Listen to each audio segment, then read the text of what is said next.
شخصيتنا لهذا اليوم هي امرأة عرفت بحكمتها وسدادة رأيها، الأميرة جازية الهلالية. ولدت جازية الهلالية بصحراء نجد أوائل القرن الرابع الهجري، واسمها الأصلي نور بارق، ونسبها يرجع لدريد أحد بطون بني هلال، وأخوها الأمير حسن بن سرحان كان ملك الهلايل وقائدهم في تغريبتهم الشهيرة من نجد إلى تونس.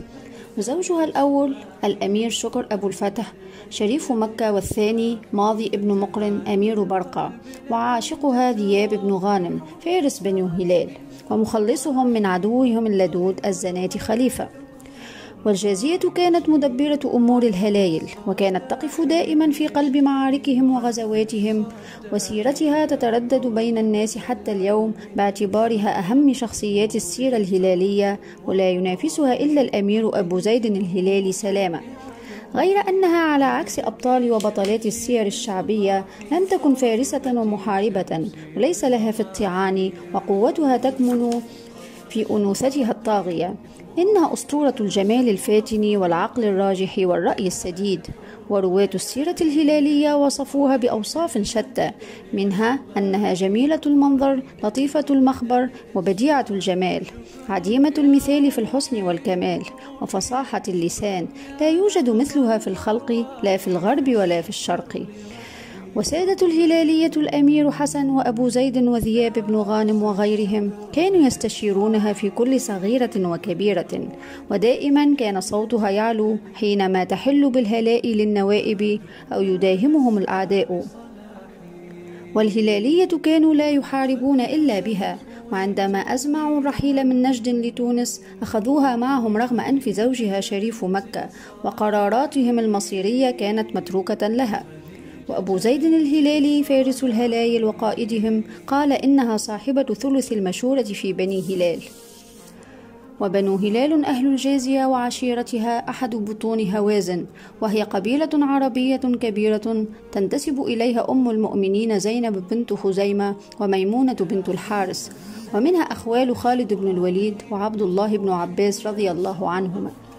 وشاركت بنو هلال هوازن في غزوة حنين ضد المسلمين في السنة 8 للهجرة الشريفة، ولكنهم دخلوا الإسلام بعد أن وفد زعيمهم هلال بن عامر على رسول الله صلى الله عليه وسلم، وأعلن إسلامه بين يديه، وسكنوا نجد. وشارك الهلايل في الفتوحات الإسلامية أيام الخلفاء الراشدين.